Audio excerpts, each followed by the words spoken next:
Just go. Hello, I'm Colin Sullivan. And I'm Pepper Raper. And this is Almost Live, a weekly show designed to give you the who's who and what's what of Telluride and Mountain Village. On today's show, we're going to be joined by Catherine Warren for her ever-famous Warren Commission for news on our local music and entertainment scene. And then we're going to sit down and have conversations with Jerica Steger and Melissa Turn, two folks involved with Shakespeare's Pericles in the Park this summer. And then we're going to talk to Zoe Dohnal, who is a new Mountain Village community relations person. We'll take a look at profile pieces for Telluride's much-loved local radio station, KOTO, as well as the Telluride Adaptive Sports Program. And Patrick Legans, the wine geek food freak, is going to show us how to make some yummy pork chops. We're going to check out a retro ride from the 2015 Telluride Student Jazz All-Stars, and then we're going to go up to the museum for the Miner's Minute and learn a little bit about the historical techniques of mining and check out their miner sluice up there at the museum. We'll be showing a new episode of Undercover at Between the Covers with Diva Chisonis, and we'll give you a chance to practice crow's pose with our favorite local yogi, Barbara Glanzing. Now, let's join Colin and Catherine for the Warren Commission.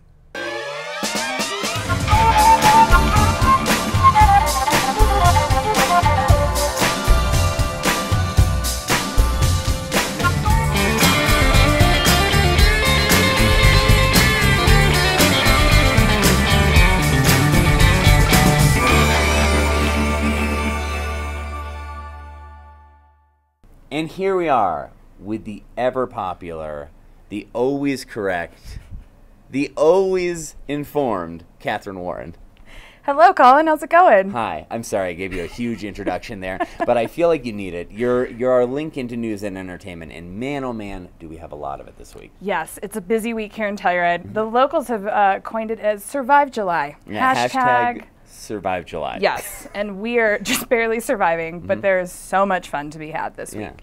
So let's get started. On Friday from 5 to 7, we have Freddie and Francine, a fabulous bluegrass indie folk rock duo playing up at the Reflection Plaza right outside the Hotel Madeline as part of Beyond the Grooves Music on the Green series. Do not miss them. They are so much fun.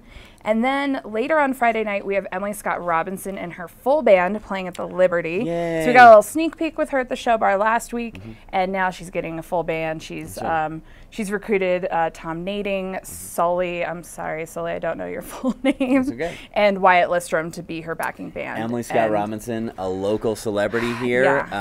It basically just bought a camper and toured the country with her husband and did that for her career. And now she actually fundraised enough money to release her first album, Traveling Mercies. So you're going to want to see it. She's fantastic. She is so fantastic. So that's at the Liberty at 10 p.m. Oh, and backtracking just a little bit, Wednesday night, but this airs Thursday, Friday.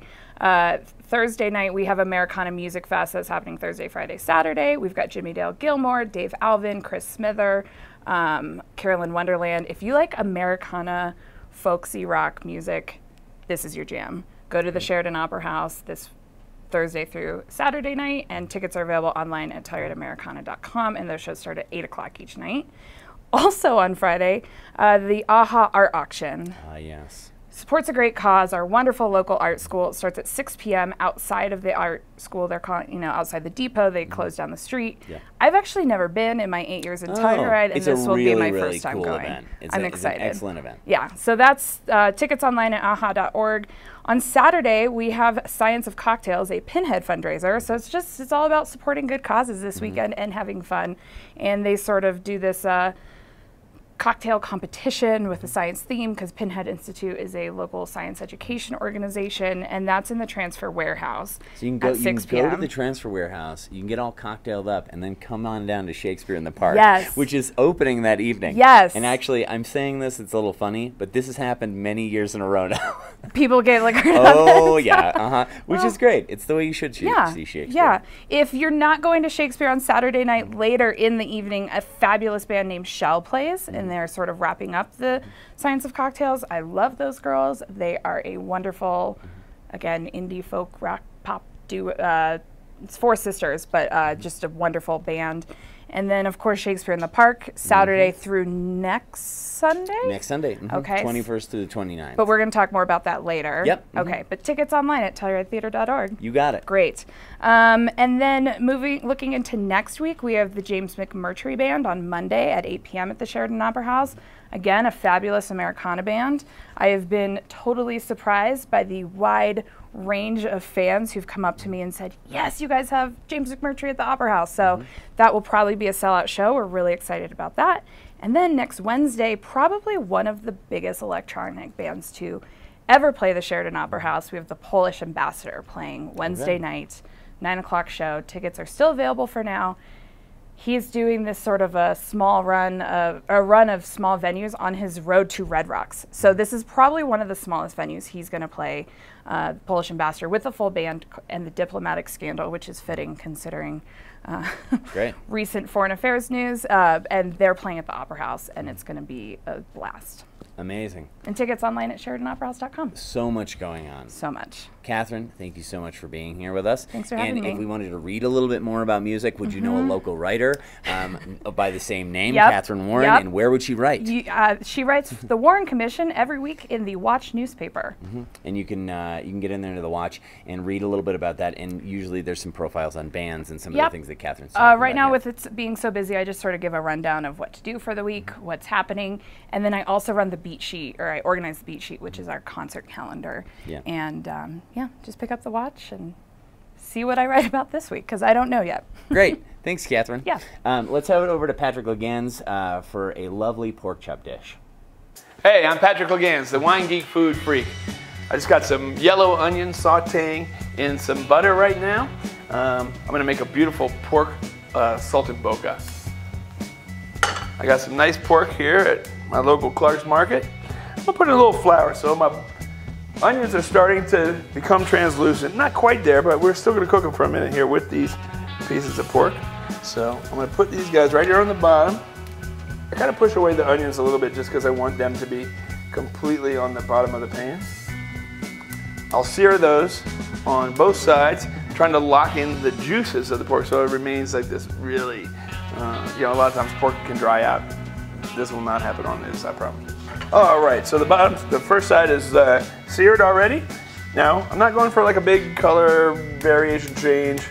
I like them just nice and cooked, barely seared. The juices will stay inside. Now we'll do the other side. Notice these onions were timed correctly. I softened them up early, but now they're really coming into their own at the same time that the pieces of pork will be seared properly. Then we're gonna add a little chicken stock that I made, classic mirepoix chicken stock. All right, so I've now been cooking the pork about 7 minutes. Checking my salt content. I'm gonna put a little bit in now. I'm gonna check it again at the end, but sometimes it'll fall off if you don't add it consistently. So as that's going, I'm now gonna take the opportunity to slice up a little sage. So put that in there. I'm gonna take some beautiful prosciutto. Put this guy on top there. Now, traditionally, that's where you would end it. But I learned a little trick from a friend of mine, Antonio Rache. It's a little mozzarella, pretty thinly sliced. We put a little bit over each piece. Then I'm gonna take another pan, I'm gonna turn it over, and I'm gonna melt that cheese. All right, now let's check those guys. See, the mozzarella is nice and melted. We know the pork's cooked. I'm gonna take these guys like this. I'm gonna transfer them to my plate. Stack them over each other just a little bit. Now, I'm gonna add my pasta, and I'm just gonna reduce. All right, now look at that sauce. That is perfect. Look at the consistency. It doesn't break at all. So, I'm gonna come over here. I'm gonna put my pasta right in front, and then I'm just gonna pour a little bit of this sauce right over the top of it. A little bit over the pasta because you'd like to soak that up, I promise you that. All right, and then take our 2 decorative pieces, boom, and boom. Pork a la saltimbocca. Until next time, remember all you need is good ingredients, some care, and a minute of your time, and you can eat like me, Patrick Legans, the Wine Geek Food Freak.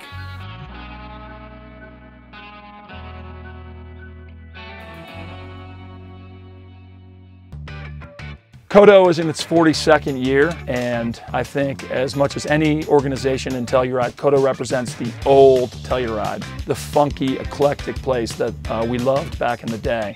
Everyone has access to KOTO. Everyone has a radio. You can always tune in, check in, find out what's happening. You can hear the news. You can hear some of your friends on the radio. It's just a great way to stay in touch with what's going on in the community. This radio station does so much for the community. Almost every nonprofit in the region comes in and uses the tools that we have at Kodo. We have a program at 4 o'clock called Access, where nonprofits can come onto the radio and talk about what they're doing. We help the community in unique ways, and I think that's our most important function.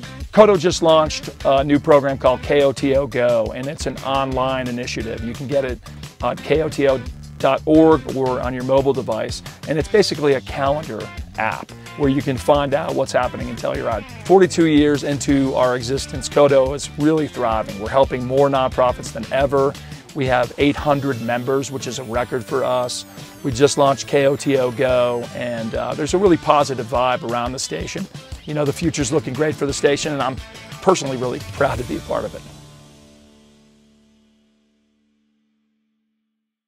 All right, and we're here with Jerica Stigger and Melissa Turn of Pericles, of Shakespeare's in the Park Pericles. Hi. Hi. Hi. Thanks for coming in. Full disclosure, I'm directing and I'm part of Telluride Theater, but I'm going to ask you guys questions. I really want you to answer from the heart. I'm not going to correct you or anything like that.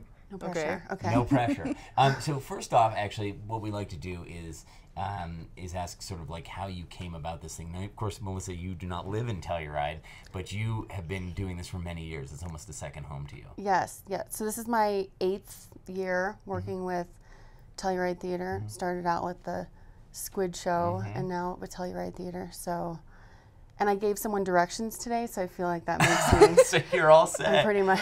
I live here now. You're in it. So Melissa, just real quick, I mean, what's changed over those 8 years, I guess, in terms of working with a company like this, and also like you used to work with much larger companies and still do in LA and in New York and those kind of things. So what's it like to sort of come here and work with a you know, back in the woods company?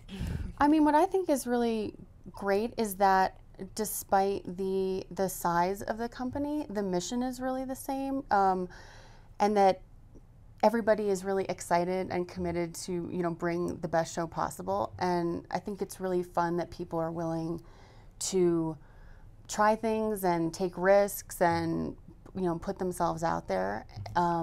And bring the community into it, which is why I like to come back year after year. So nice. Well, we really appreciate it. Well, thanks. Jerica, you grew up here, or at least partly here. Yes. A Texas girl originally. Texas and girl. and then the family moved here. Was it high school or middle school, high school? I was in 4th grade when we moved here. 4th grade, wow. Yeah. Oh my gosh. So you, and from 4th grade on, you've been interested in acting, Correct. right? Or performing. You've been in many, many of the school plays. Yes. And now you're in college for it. Yes, I am. Tell the folks where you are, what you're doing, those kind of things. So I go to the American Academy of Dramatic Arts in Hollywood, California. And it's a 2-year program. It's very challenging, but the most fun I've ever had. So it's awesome. I mean, there's all these people who are just like you, who are coming together to create magic, and it's amazing. And why acting? Why not directing or writing? Or I mean, I'm sure you may be doing all those kind of things, but what is it? I mean, you've been doing it for so long. Right. When I'm on a stage, it's an opportunity for me to share my story, even though I might not be saying the exact words of my past or whatever, but it's a chance for me to express myself in other ways that I haven't been able to before. And so it's just like, once those lights are on, I'm like, I can be me. And it's incredible. That's great. Yeah. Let's talk a little bit about Pericles. Okay, so because you've been in how many Telluride Theater productions? This is my 4th one. Your 4th one, and you've been in how many Shakespeare's? 2? This is my 2nd Shakespeare. Your 2nd Shakespeare. Okay, and Melissa, you have done a ton of Shakespeare over your career. Yeah. So talk to me about Pericles as a show. People don't know that much about it. So tell me a little bit about what you think the show is about, per se, and what it's been like to work on the show. Well, Pericles is how we're doing it. It's a group of people telling a story in a bar. And that's really it. I mean, yeah, it's a story. That's all this is. Yeah, I think what is interesting about Pericles is there is a character of a narrator. So it's a story being told about a story being told, which is a really cool sort of framing device and really unusual for Shakespeare. And so I think it's just a cool opportunity to like take a stab at this play that is not seen very much. So. Yeah, we do unique versions, I guess, of Shakespeare, but I mean, it's not necessarily like we're modernizing them just for the sake of modernizing them. It's about sort of the audience, I guess, being able to better understand them and sort of go on that same journey that maybe audiences in Shakespeare's time would have gone on. Are there favorite parts in this one? I mean, we're almost there. We're in the final week here. But are there favorite parts that you're either playing or dealing with as a costumer or just as a as a co-director, I would say, at this point?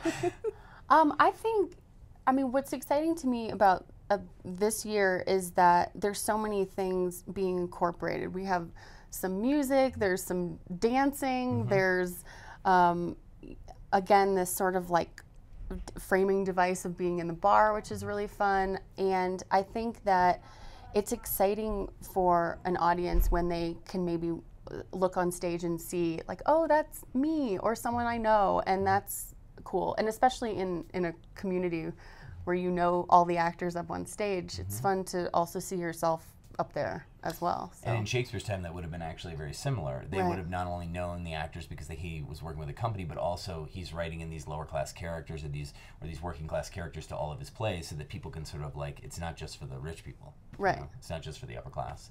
Jerica? I love when it's the full cast scenes, when we all come together and it's like we're working as it's like an amoeba almost, and we're all one, and like we're all different people in it, but we come together as one, and it's so beautiful.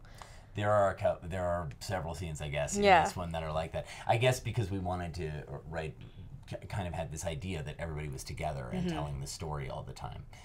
Melissa, if you don't mind me asking, what is it like to be a costumer? Because you are often in rehearsal commenting on actors in the sense of like that world being weird or foreign to you, even though you understand it. What is it like to sort of costume these things? And I mean, you could talk about other productions as well that you've done here. I think what is, as I said, I started out working with you guys doing Squid Show, and there was for that, it was a lot of things that we were sort of building as we went. And I don't really think that doing Shakespeare now is so much of a departure from that, because there's so many people that are putting in ideas and thoughts and trying things out. And it's cool to sort of like be in that collaborative room. And I think that's unusual, especially in the world of TV or film. Usually you stay in your own lane quite a bit. So this is just a nice opportunity, I think, for me to get to sort of like, I don't know, venture out of my lane. And the concept for Pericles is very different, right? Yeah, I would say that that it's a lot more modern. It has, we have some kind of weird. People are doubling roles. People are doubling roles. But the costume is not changing that much. Right, but the costumes are just sort of adjusting for characters, which I think is really cool. And so it just puts a little bit of creativity in how we use the clothes on stage as well, which I think can be really fun. And we're trying some stuff, and we're seeing what works and what doesn't, and it's exciting to watch it all unfold. So cool. Well, you'll be here halfway through the run, so people can ask you about them if they want.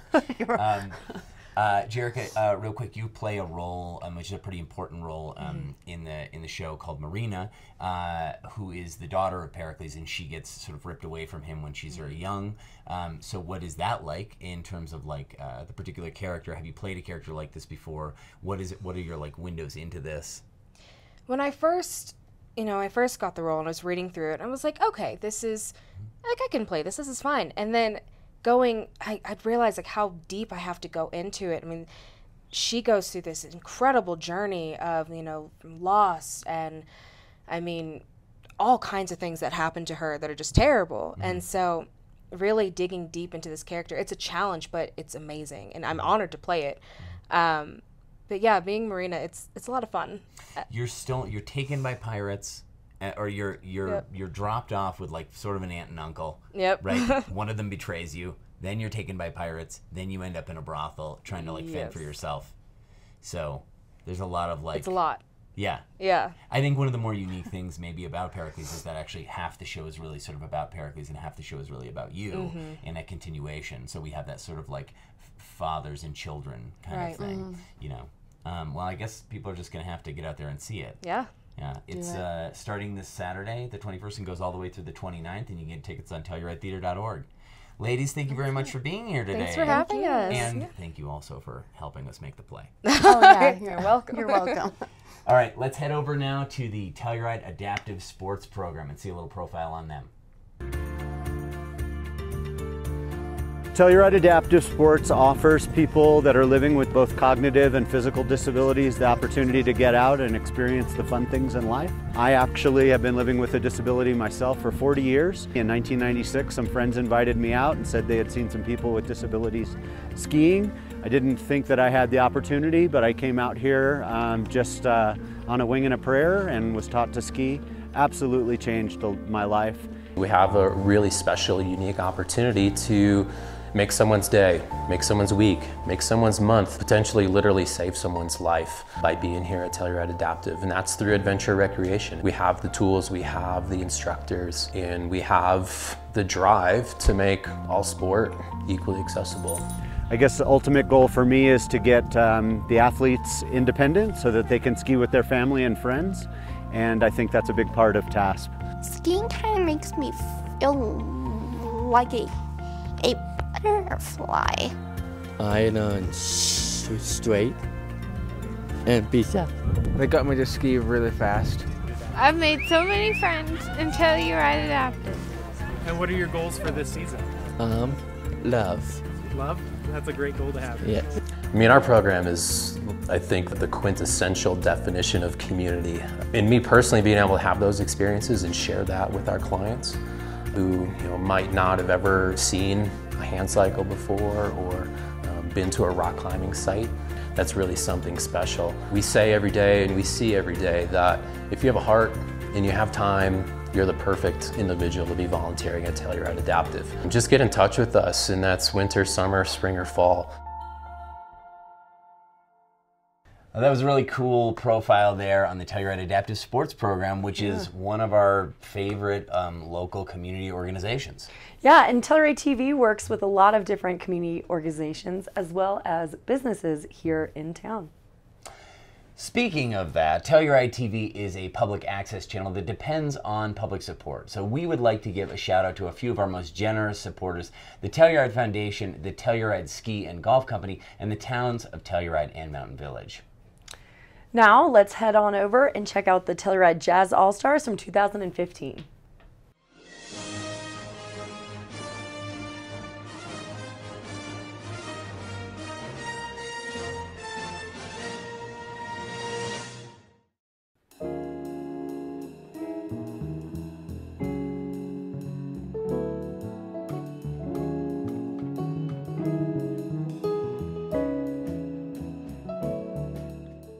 My name is Bob Montgomery. I'm a jazz trumpet player, composer, arranger, educator, and I'm co-director of this program, the Telluride All-Stars. Out of a few hundred auditions, we pick 6, 7, or 8 young students to come to Telluride for a week.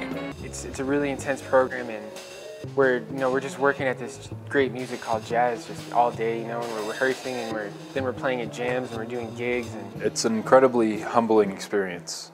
You really get to see like the music, how it's developed, and how the people develop as musicians. Each student has a very original voice. We have 2 saxophone players, and they sound completely different. Not only their sounds, but their language of improvisation, and their harmonic vocabulary, and the way they play rhythm. I mean, I just met the trumpet player, but he has like a really fiery sound. He really likes to play kind of weird sounds. He's like a interesting guy like that. He's like kind of a fiery guy, I'd say.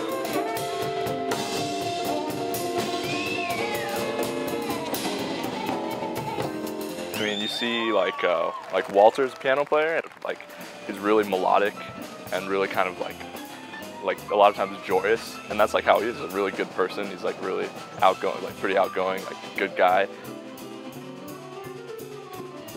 Your personality is put out through your instrument.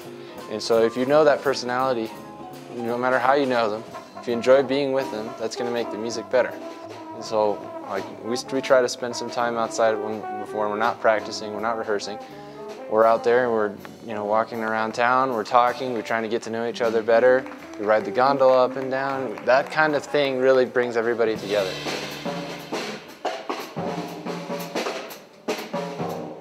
These are the 2015 Telluride All-Stars, and all the music you hear, they have written.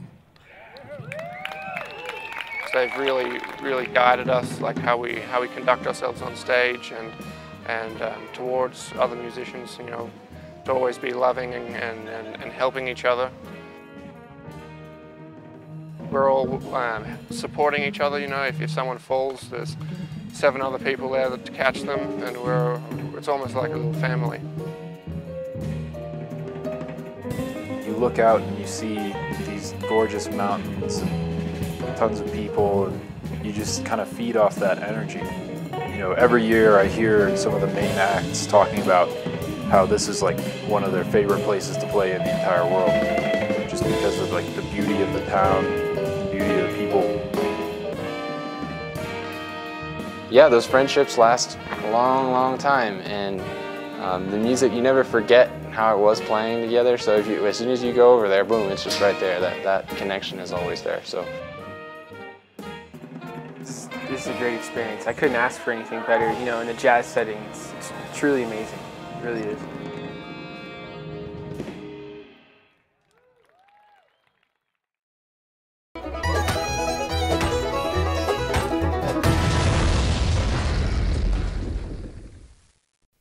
Hey, this is Teresa at the Telluride Historical Museum with your Miner's Minute, and this is Riley.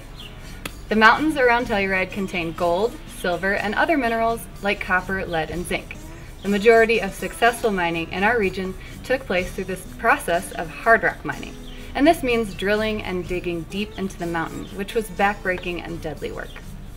Before major mines opened up in the high country, the first prospectors to the area actually tried their hand at panning in rivers or used water to wash away huge areas of hillside to look for ore. This type of mining was called placer mining, and areas like Keystone, the Valley Floor, and of course Placerville were turned into placer mining claims. You can stake your own mining claim this summer right here at the museum. Pan for hidden gems, minerals, and fossils at our outdoor sluice, a fun activity for all ages. Don't you think, Riley? And to learn more about our history, visit the museum Monday through Saturdays, 11 to 5 p.m., with extended hours on Thursdays and Sundays from 1 to 5. Well, welcome back. We hope you enjoyed those 2 segments. They're both very cool. I am here with Zoe Dohnal, who's got a new position here in the Mountain Village. Welcome to the studio, Zoe. Thank you, Pepper. Before we get into your new job, tell me about your time in Telluride and how you ended up here. And yeah, I always like to make the joke that I'm a Telluride import. My husband was here for about 10 years, and he moved to the Front Range for a bit, and we got together. We met in college, though. He waited 8 years for me as I was traveling the world. And good boyfriend. I know. And when it was time for us to settle down, I said I would only settle if it was for a place worth settling for. And he knew the place, so he brought me out to Telluride, and we've been here ever since. You're like, okay, this works. Yeah, this works. I was like, okay, I could live here. So yeah, we've bought our first house. We're expecting our first baby. Yay, congratulations. Thanks. And you've got a brand new job. And I have a brand new job. So what is the position? So the position is Business Development and Community Engagement Coordinator. And this is completely new for the town of Mountain Village? Brand new. So the town of Mountain Village is growing. There's a lot of exciting things that are happening in our town, and I'm lucky enough for them to create this position for me. So it's underneath the Marketing and Business Development Department. But yeah, it's a whole new role. Will you be helping with events? What kind of tasks will you be doing here? Yeah, so I like to break it up into 2 kind of aspects. There's the business development and community part. So underneath the community part, kind of the business side of things, I'll be involved a lot with plaza use. So what that means is, it's the permits and special events, so helping facilitate those events and Yeah. They just had a Plaza really use. big one over 4th of July. They had Yes. Katie Parnello had a great installation. They had DJ Cat V in there, which is a lot to manage. And it is a lot, yeah. And we work really closely with TMVOA. So we work with them and Telski and everything to help with the vitality of our village and all of these new events that are coming up. And hopefully we'll get more and more and keep it going. When did you start? So this is just the end of my first week. First week on the job. First week on the job. So tons to do. And Market on the Plaza is another part of my job. So it's been doing great for years, but we're going to hopefully make it even better. So I'm going to help facilitate that and come closer with our vendors and hopefully get even more vendors. Tell us a little bit about Market on the Plaza. When is it? How long does it run for? So yeah, it's every Wednesday. So from 11 a.m. to 4, and it's going to be running from now all the way through until August 22nd. So we still have a good summer ahead of us. And plenty of opportunities to shop. Yeah. Oh my gosh, and the vendors are really great. So if you haven't been yet this summer, you need to go check it out because they have some really good stuff up there. So what are some of the other events Mountain Village does? Obviously the Sunset Concert Series is a big one. Yeah. So again, that's working with TMVOA, the Sunset Concert Series, the movies, but really it's just you know, what people bring to us. So right now, like a thing that I'm working on is the Telluride Fire Festival. It's coming up in December. December, right? Cool. So that's a big one that we're working on now. And they've used Mountain Village quite a bit. They have, yeah. So which is really nice because it's cold and you're, you know, you walk around and the plazas will be snowing. You see really cool art projects. It's really cool, and it's like a fun time of year too, like early December. So, you know, when there's not much going on, there's going to be this amazing festival that everyone can participate it's and mostly go to. Free too, right? Yeah, definitely. And another really cool thing that's happening is art and architecture. So for the first time ever, Mountain Village is involved with that. Yeah. So we're going to have some events up here, which some is great pretty art great. installations. Some really great art installations. But the thing I'm most excited about That's what I was just gonna ask is you. the business development part, because Okay. this is huge. I mean, to help with the vitality of Mountain Village, we finally have, you know, our government is really business friendly, which is great for our government, and we have a face and a go-between for our merchants. So I'm gonna be here to help them, you know, in any way I can to boost the economy of Mountain Village. Great. So we have the merchant meeting, which is the second Tuesday of every month, and we have that, and I'll be the representative for our merchants there. So if you're a merchant and you are listening, definitely come to those meetings. The next one is August 14th, which is great too. Awesome. But yeah, I'm really excited to work with everyone in the community and just help the town of Mountain Village grow. Great. Well, congratulations, Yeah. and thanks so Pepper. much for coming in. Thank you. Now let's join Barbara Glansing to practice crow's pose.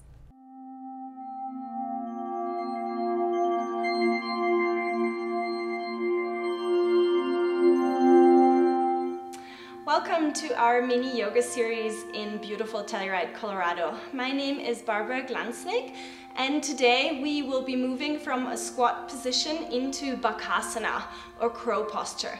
This is a very fun arm balance that you can really easily play with. This mini series is really designed to give you some easy stretches, some easy poses that you can do throughout the day, especially when you don't have a lot of time.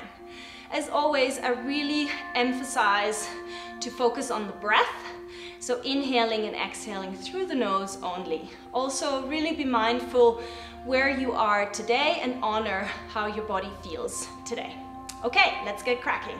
So come to your mat and place your feet wider than your hips. Make sure that you turn your heels out, toes in. Then sit down as much as you can and just stay here for a couple of breaths.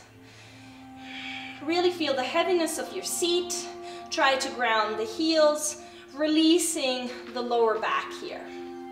Okay, as you can already see, my knee and shoulder, or top of my arms, are really close together. This is what you want to achieve in order to move easier into Bakasana, or crow posture. So, once you're ready, again, you're gonna sit down and press your knee towards your armpit. Then you're gonna come onto your tippy toes and place your hands on the mat. Then you gotta trust yourself that your arms are strong as you lift the seat and slowly bring one foot up and then the other one And straighten the arms if you can. Suck the belly in, gaze forward, and breathe for 1, 2, 3, 4, and 5. Exhale, bring the feet down. And if you didn't manage to lift up, just try again. Just trust in the journey. One day it will come. Thank you so much for practicing today. Namaste.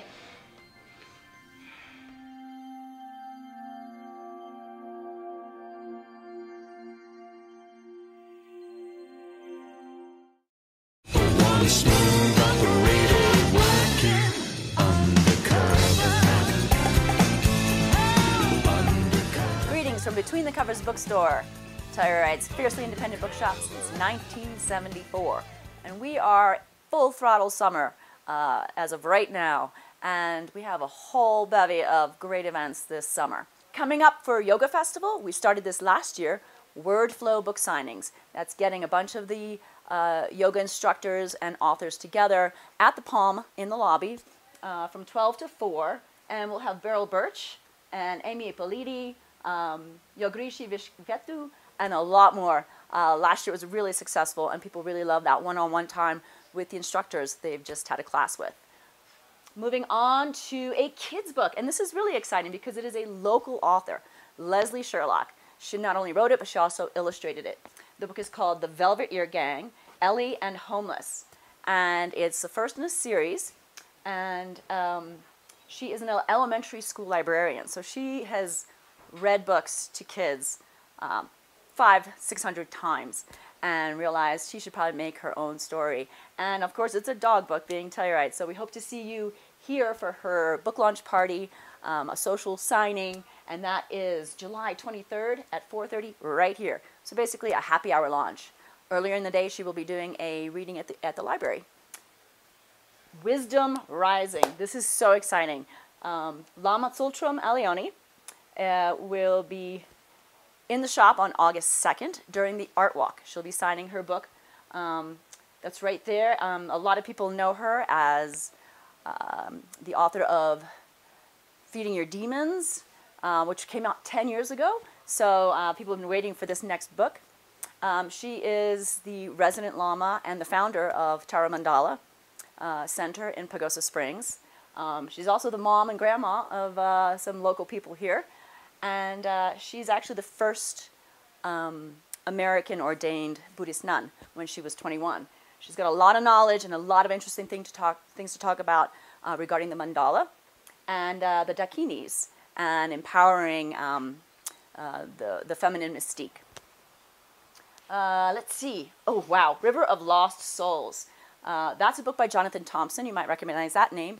He's a contributing editor to High Country News. This book is really important to him. He's a 6th generation San Juanzian, if you can say that, growing up in the Durango area. And he's a journalist and an environmental activist. And he had to write this book after the 2015 Animas River disaster with the Gold King mine. So it's part science, part personal story. And I have a quote from Andrew Gulliford, who's a historian and professor at Fort Lewis College in Durango. Thompson combines science, law, metallurgy, water pollution, bar fights, and the occasional murder into one of the best books written about the Southwest in years. So that'll be August 12th at the library, and we're really looking forward to that and possibly putting together a workshop for aspiring journalists with him. Beyond that, in August, it'll be the Telluride Mushroom Festival, where we set up a pop-up shop over at the main venue at the Opera House. I basically lived there for 4 days. And this year's guests are Paul Stamets, Trad Cotter, Eugenia Bone, Katrina Blair, and a whole bunch of others. And we'll have signings there over that 4-day weekend. So basically, something for everyone. And we look forward to seeing you in the shop and enjoying our cafe in the back with the sunny deck. Have a great summer, Telluride. Thanks a lot for those tips, Diva. Well, almost live is almost over. But if you missed part of it, never fear. You can go on Telluride's cable channel 12 and see it morning, noon, and night every day. And you can always catch it on Telluride TV's YouTube channel or on Facebook. Subscribe. See you next time. Later.